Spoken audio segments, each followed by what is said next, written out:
I wrote my book, Hamas Jihad, not just to discuss jihad and the disaster caused by it, and Hamas in particular, as concerns the arena here between Israel, Palestinians, the Arab world, but also to come up with conflict resolution.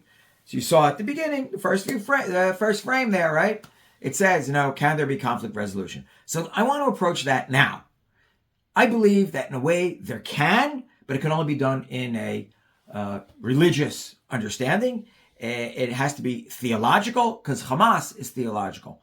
Now, there is a quote in the Quran that deals with abrogation or nullification of what has already been said in the same Islamic holy book, the Quran.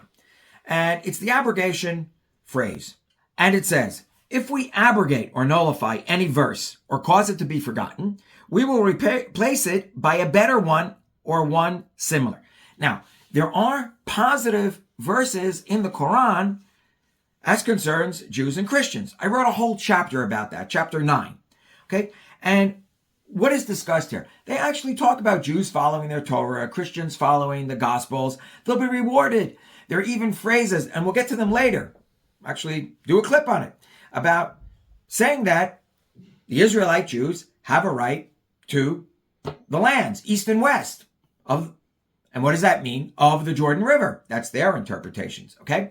There are discussions about the Exodus from Egypt and the righteousness of Moses. Yes, there's also discussions about the Israelites not always behaving, but hey, we got that in the Hebrew scriptures, the Old Testament as well.